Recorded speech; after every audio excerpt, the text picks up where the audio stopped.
Ma'am, about that ring. The greasy spoon went silent. All eyes pinned Eliza as the suited man, Gideon Pierce himself, stared daggers. A simple server, drowning in debt, she just blurted out that her dying mother had an identical ring. A Pierce family heirloom, supposedly. Now icy fury tightened his face. They think she's a liar, maybe a thief. They have no clue that ring is tied to a secret Gideon Pierce will bury a whole damn fortune to protect. A family legacy built on stolen dreams. Little do they know, her quiet kindness is about to expose every single one of their carefully crafted lies. This isn't just about money. This is about her mother's honor. And this time, she's ready to fight. Ma'am, about that ring. The greasy spoon went silent. All eyes pinned Eliza as the suited man, Gideon Pierce himself, stared daggers. A simple server, drowning in debt, she just blurted out that her dying mother had an identical ring, a Pierce family heirloom, supposedly. Now icy fury tightened his face. They think she's a liar, maybe a thief. They have no clue that ring is tied to a secret Gideon Pierce will bury a whole damn fortune to protect. A family legacy built on stolen dreams. Little do they know, her quiet kindness is about to expose every single one of their carefully crafted lies. This isn't just about money. This is about her mother's honor. And this time, she's ready to fight. The bell above the diner door chimed, shattering the fragile peace of the late shift. Eliza Holay, 24 and bone-tired, barely registered it. She was too busy staring at the mounting stack of hospital bills, each one a brutal reminder of her mother's slow decline. The corner booth, a haven of cheap coffee and greasy comfort food, was usually Eliza's escape. But tonight, even the rhythmic sizzle of the grill couldn't drown out the fear gnawing at her insides. Then, he walked in. Gideon Pierce. The name shimmered in the air, unspoken but universally recognized. He was an anomaly in their humble diner, a creature sculpted from privilege, clad in a suit that whispered power, and radiating an aura of quiet command that silenced the usual diner chatter. He moved with the effortless grace of a predator, choosing a booth in the back as if surveying his next acquisition. Chloe, Eliza's co-worker and confidant, sidled up to her, eyes wide. Honey, that's Gideon Pierce. Pierce Holdings. Remember how my dad lost his job when they shut down the Miller plant? That's his handiwork. They say he's got ice water in his veins. Eliza scoffed, pouring a cup of black coffee as requested. He's just another customer. But even as she said it, she felt the weight of his gaze. He was watching her, an unsettlingly intense scrutiny that made her skin prickle. She approached the booth, placing the coffee before him with a practiced smile. Anything else I can get for you, sir? He didn't acknowledge her words, his attention fixed on something beyond the diner windows. But as he reached for the cup, a glint of gold caught her eye, stealing her breath. On his hand, nestled against his impeccably tailored cuff, was a ring. Not just any ring, a signet ring, crafted from buttery gold, bearing the intricate image of a phoenix with wings spread wide. A single sapphire, impossibly blue, blazed in its eye, identical down to the smallest detail, to the one her mother, Laura, kept locked away in a velvet box on her nightstand. The ring Laura claimed her father gave her. The ring she refused to sell. The ring that represented a promise. Her heart hammered against her ribs, a frantic bird trapped in a cage. The words escaped before she could censor them, a hushed, disbelieving whisper. Sir, that ring. His hand froze midair. The casual indifference vanished, replaced by a chilling intensity that made the air crackle. Gideon Pierce pinned her with a gaze that could strip bark from a tree. He said nothing, simply stared, his eyes dissecting her, searching for a lie, a motive, a weakness. Eliza stood frozen, caught in the crosshairs of his scrutiny. She should have kept her mouth shut. She should have walked away. But the image of her mother's frail hand clutching that identical ring burned in her mind. My mother, she stammered, pointing a trembling finger at his hand. She has a ring just like that. The phoenix, the sapphire, everything. A flicker crossed his face, not surprise, not recognition, but something colder, calculating. He slowly turned his hand over, examining the ring as if seeing it for the first time. Impossible, he stated. the word a glacial pronouncement. This ring has been in the Pierce family for over a century, commissioned by my great-grandfather. There is no other. You are mistaken. The dismissiveness stung. He was calling her a liar, dismissing her like a bothersome fly. But the weight of her mother's truth, the desperate need to protect her memory, fueled a spark of defiance. I'm not mistaken, she insisted, her voice trembling but firm. I've seen it 1,000 times. I know every detail. A faint, condescending smile touched his lips, never reaching his eyes. A fascinating story, Miss Hole, Eliza Hole. Well, Miss Hole, he said, picking up his coffee and taking a deliberate sip. Your mother's either mistaken or a thief. The only way she has a ring like this is if it's the one stolen from my family 50 years ago. He set the cup down, the clink echoing in the sudden, suffocating silence. Stolen. The word hung in the air, a poisoned accusation against the woman she loved most. Gideon Pierce extracted 3 crisp $100 bills from his wallet, placing them on the table with clinical precision. A dismissal, an insult. For the coffee and your time. He rose, his power filling the small space, and turned to leave. She's not a thief, Eliza blurted out, the words fueled by a surge of righteous anger. He paused at the door, his back to her. Then prove it. The bell chimed and he was gone, leaving Eliza standing in the wreckage of his words, the hum of the fluorescent lights now a mocking drone. The money on the table felt like blood money.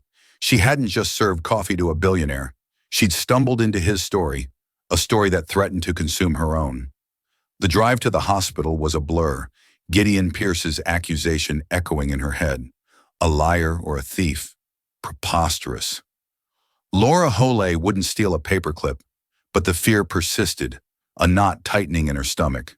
Her mother was asleep, her face pale against the sterile white pillows.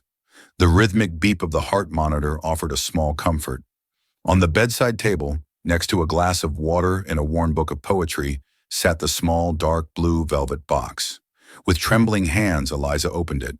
The pale gold ring gleamed in the dim light, the phoenix spreading its wings, the sapphire eye holding a universe of secrets. Identical. Unquestionably, undeniably identical. Eliza, honey, is that you? Laura's voice was weak, raspy. Eliza quickly shut the box and turned, forcing a smile. Hey, Mom, didn't mean to wake you. Late shift. Laura's eyes, though clouded with illness, were still sharp, still full of a love that had always been Eliza's anchor. The usual, you didn't come straight here. She paused, noticing Eliza's distress. You were looking at the ring. Eliza began pulling a chair close. We need to talk for real this time. No more secrets. Laura sighed a long, weary sound and closed the book. I knew this day would come. Seeing you with the box, I knew you wouldn't let it go. She looked at her daughter, her eyes full of a deep, ancient sorrow. What did he say to you? He? Eliza asked, feigning ignorance. Don't play coy, Eliza, the man from the diner. You think a man like Gideon Pierce makes a scene, and it doesn't get noticed. Chloe called me. She was worried sick. Eliza's shoulders slumped. He found me. He knows about Granddad Owen. He thinks we're trying to blackmail him. He thinks Granddad sold his invention to the Pierce family. Laura's expression hardened. Sold it? Is that what they call it? She scoffed, a bitter rattling sound. Your grandfather was a genius, Eliza, a gentle, trusting soul who thought the world worked on merit and good faith. He was working at a large firm, a competitor to Pierce Industries at the time. He developed his turbine gearing system on his own time. It was his masterpiece. She paused, her gaze, distant, lost in the memory. He made the mistake of mentioning it to a colleague, trusting him. That colleague left the company 2 months later for a senior position at Pierce Industries. 6 months after that, your grandfather received a visit from 2 men. They weren't lawyers. They were persuaders. They worked for William Pierce. The sterile hospital room suddenly felt cold. What did they do? Eliza whispered.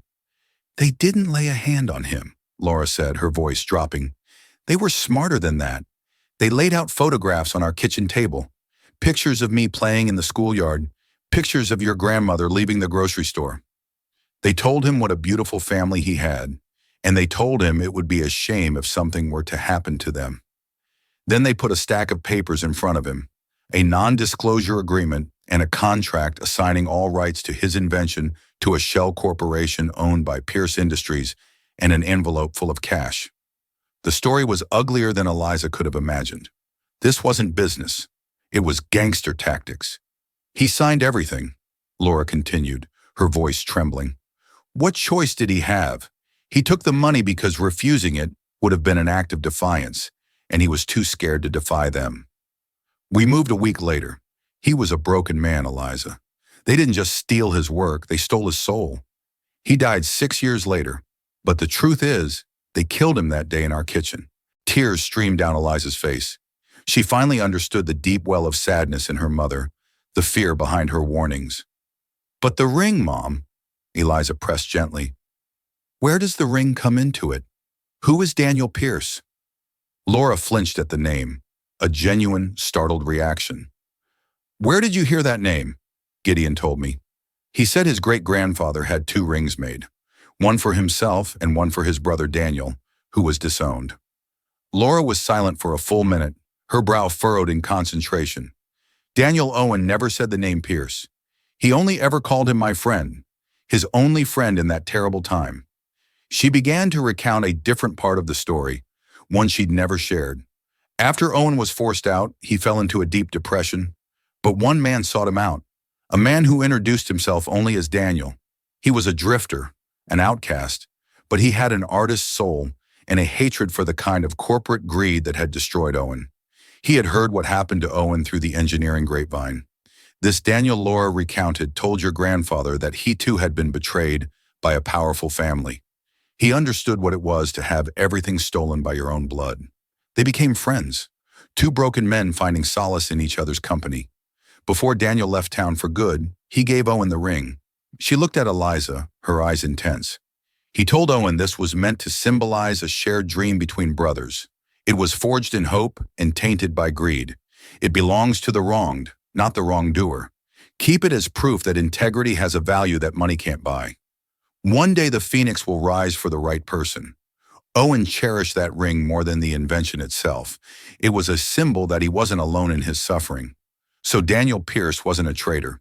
He was another victim. And he had given the ring his own birthright to another wronged man as an act of solidarity. The story was so much more profound, so much more tragic than Gideon's cold family ledger.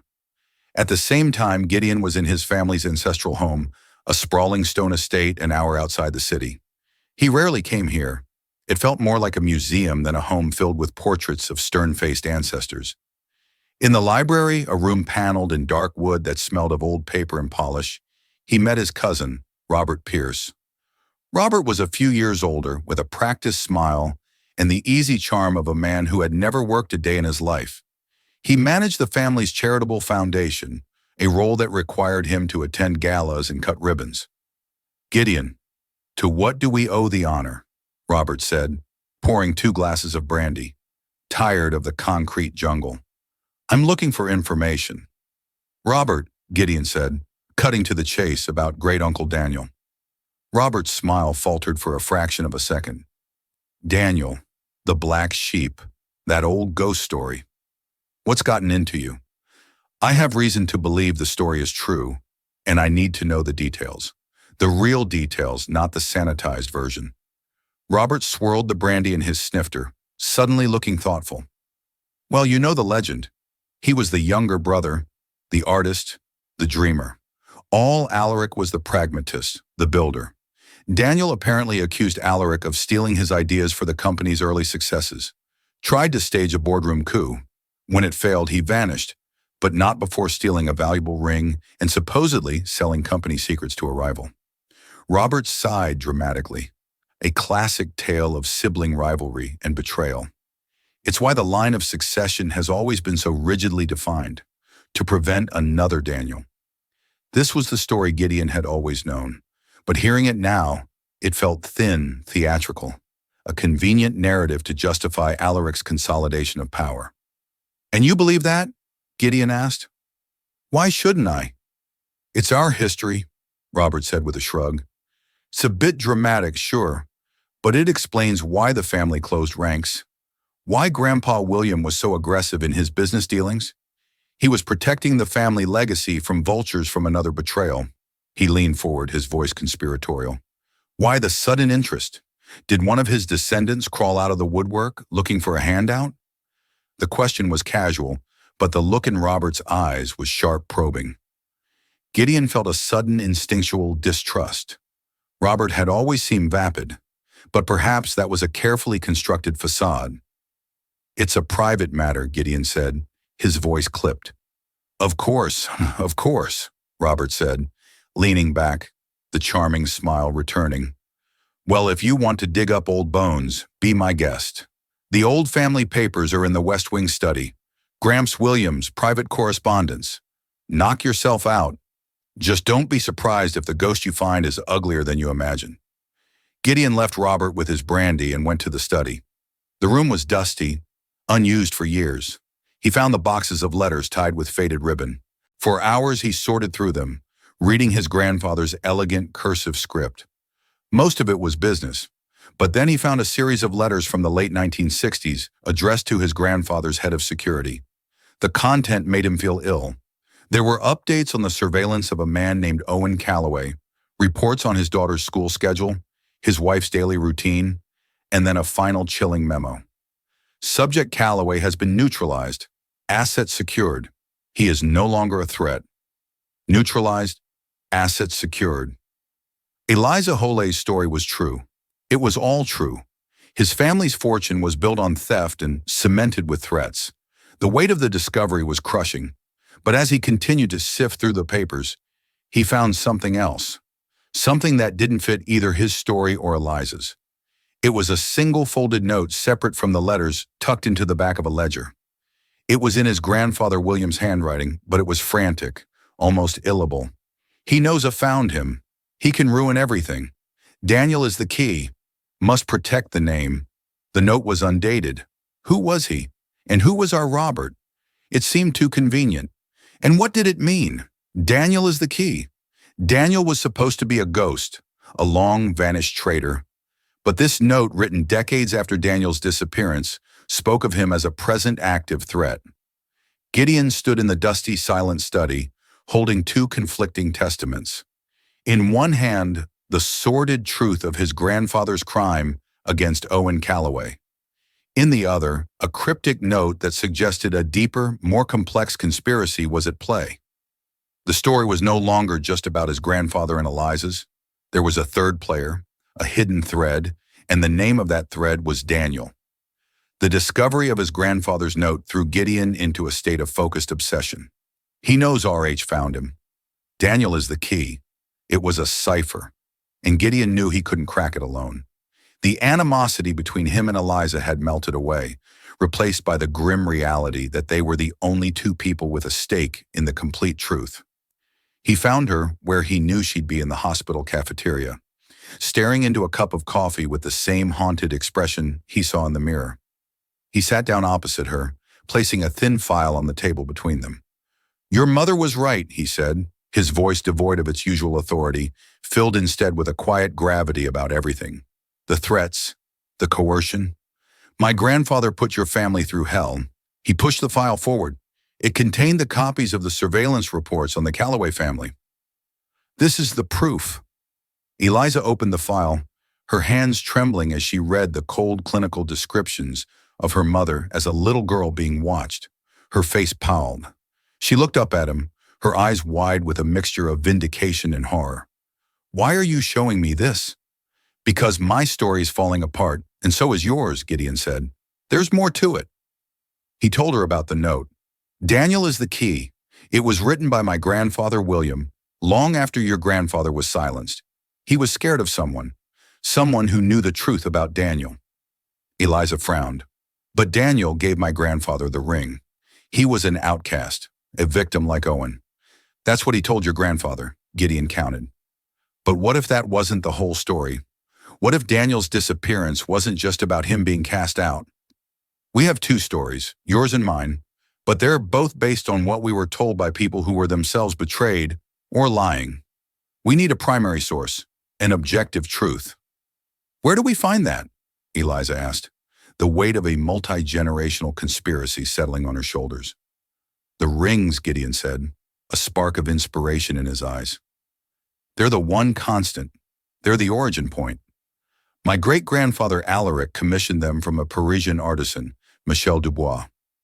The business is gone, but I found the firm that acquired its assets and, more importantly, its records, the ledgers in Paris. Eliza's heart sank. That was a world away. I had the relevant pages scanned and sent over this morning, Gideon said, tapping his phone. The high-resolution images are waiting in my office. I need another set of eyes. Your eyes. You know your ring better than anyone. An hour later, Eliza found herself in a place she could never have imagined. Gideon Pierce's office on the 80th floor. The silence was absolute. The view of the city breathtaking. On a massive screen that covered one wall was a high-resolution image of a page from an old leather-bound ledger. The script was elegant, spidery French. A translated transcript scrolled beside it. They pored over the entry for all Alaric Pierce's 1922 commission. As Genevieve had discovered, it listed 2 identical rings. But as they zoomed in on the artisan's original French notes, Eliza saw something the translator had missed. The translator's note read, 1 for the builder, 1 for the dreamer. But the original French was more specific. Eliza had taken 4 years of French in high school, and while she was rusty, one phrase jumped out at her, guardian. That's not dreamer, Eliza said slowly, pointing at the screen. Guardian Deem. It means guardian of the soul. Gideon zoomed in reading the phrase, guardian of the soul. He repeated the words, feeling heavy and significant. A builder of an empire and a guardian of its soul. It wasn't a rivalry. It was meant to be a partnership, a balance. This changed everything. All Alaric and Daniel weren't meant to be competitors. They were meant to be 2 halves of a whole. The story of Daniel's betrayal was a complete fabrication. As they scanned further down the page, Gideon noticed a small annotation next to the entry added in a different hand and with different ink. It was dated 1945. What's this? He murmured, enlarging the note. The French was spidery and difficult to read. Reçu Daniel Pierce, the note began. Received a letter from Mr. Daniel Pierce, Gideon translated haltingly. He asked for a modification to the second ring to the inside of the band. He is no longer a Pierce. He is something else. Gideon and Eliza exchanged a look. No longer a Pierce, Eliza whispered. He changed his name, Gideon realized. When he was cast out, he abandoned the family name entirely. The note continued, Errol Owen. He asked me to inscribe a name. Gideon read his voice, catching the name Owen. Eliza gasped, her hand flying to her mouth. Owen, my grandfather's name. But this was in 1945. My grandfather wouldn't have met Daniel for another 20 years. It's not your grandfather's name, Gideon said, a sudden shocking realization dawning on him. He typed furiously on his keyboard, pulling up his family's genealogy records, going back further than he ever had before. His fingers flew, his mind racing. He found his great-grandfather, Alaric Pierce, then his great-grandmother, Waitress, and then he found her family tree. Her maiden name was Beaumont, and her father, Alaric's father-in-law, his name was Owen Beaumont, a wealthy shipping magnate who had bankrolled Alaric's early ventures, who had died in 1944. The truth hit them both like a physical blow. The inscription wasn't for Eliza's grandfather. It was a memorial.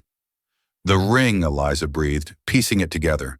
The ring wasn't for 2 brothers to share. It was for a father and son. Alaric Pierce and his son, William, my grandfather. No, Gideon said, his eyes wide with the horrifying clarity of the truth. Alaric didn't have a son named William in 1922. His son William was born in 1925. In 1922, Alaric Pierce had 1 child, a son born in 1905, his firstborn son. He clicked one last time, and a black and white photograph filled the screen.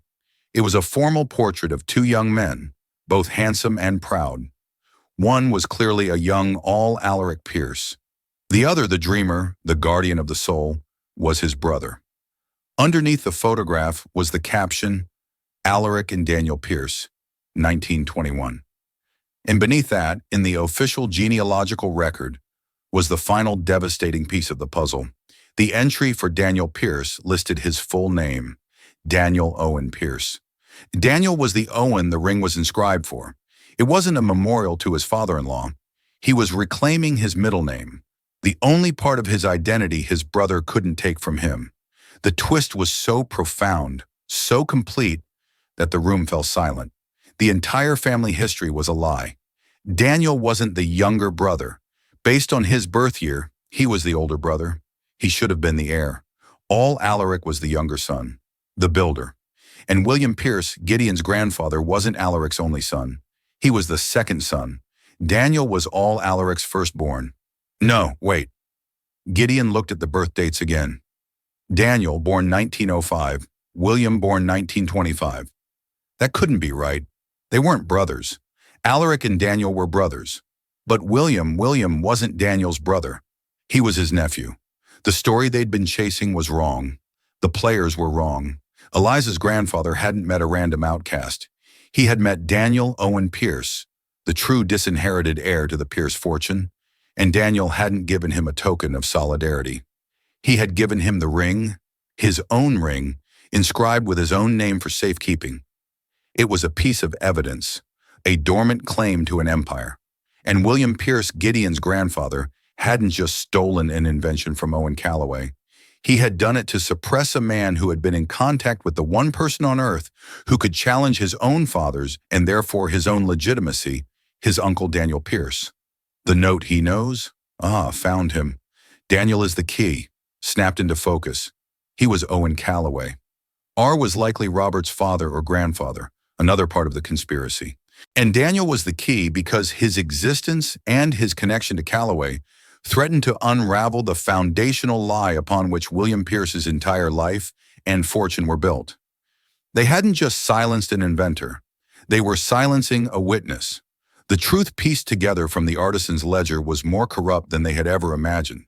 Daniel Owen Pierce, the rightful heir, had been systematically erased from history.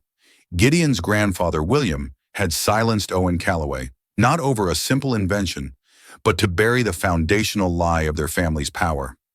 It became terrifyingly clear that Gideon's cousin, Robert, knew this dirty secret and was positioning himself to use it as a weapon in a corporate power play. There was only one place to force a reckoning: the annual Pierce Foundation Charity Gala, Robert's personal stage. For Eliza, her mother's presence was non-negotiable. This fight was no longer just about uncovering the truth. It was about delivering justice. And for that to happen, the victim's voice had to be heard. The grand ballroom glittered with false brilliance, a perfect setting for the unmasking. Robert was in his element, the charming, benevolent host. That was until he saw Gideon and Eliza cutting a path directly toward him. His practiced smile became a brittle facade. Robert Gideon began, his voice low and cold, cutting through the pleasantries. The games are over. We know about Daniel Owen Pierce, the true heir. Robert scoffed, preparing a condescending dismissal. Gideon, you've clearly been listening to fairy tales from a... He was cut off by a woman's voice, weak but amplified by a microphone that sliced through the ballroom's polite chatter. His fairy tale cost my father his life. A hush fell over the room. All eyes turned to the entrance where Laura Holloway sat in a wheelchair, her gaze locked on Robert with an intensity that defied her frailness. William Pierce destroyed my father because he was friends with the honorable man your family threw away, Laura declared. My father was forced to keep your secret. I will not. As gas rippled through the stunned crowd, the massive screens on stage meant to display photos of the foundation's good works flickered. Eliza held up her phone, and the damning image from the Parisian Ledger filled the screens for all to see. The entry detailing the commission for 2 rings and the name to be inscribed within the second Owen. Trapped, Robert stared from Laura's accusing face to the irrefutable proof on the screens. He was cornered by a ghost from the past and evidence set in stone. Gideon stepped forward, his voice ringing with chilling authority. My family's legacy is built on a lie, he announced to the captive audience. A lie my grandfather silenced a man to protect, and a lie my cousin, he turned, pinning Robert with a glare, planned to use for his own personal gain. The public accusation pushed Robert over the edge. His carefully constructed composure shattered into pure, unrestrained rage. "You fool, Gideon," he hissed, forgetting the live microphone just inches from his mouth. "I was trying to protect us. I knew the truth, and I kept it buried. You and your pathetic little waitress have ruined everything." The confession, amplified for all to hear, echoed in the dead silence of the ballroom. In a single self-incriminating breath, Robert had confirmed a century of corruption and authored his own spectacular downfall. He stood alone, exposed under the glittering chandeliers, the king of a corrupt castle that had just crumbled to dust around him. The aftermath of the gala was a whirlwind of headlines and resignations. The Pierce dynasty was shaken, but in the ensuing quiet, it was being reborn, not broken. Weeks later, in a sun-drenched private hospital suite, a fragile peace had settled. Laura Holloway, looking out over a green garden, had a light in her eyes that Eliza hadn't seen in years.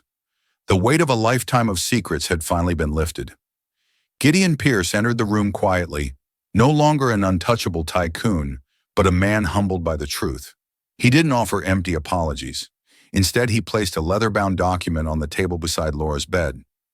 "The Daniel Owen Pierce Foundation," he said, his voice steady and sincere. "It will exist to fund the independent inventors and artists my family tried to crush.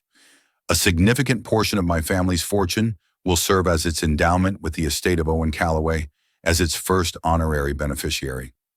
Tears welled in Eliza's eyes. It was more than restitution. It was justice forged into a new legacy. Laura simply reached out and placed her hand over Gideon's. "You have honored him," she whispered. "You have honored them all."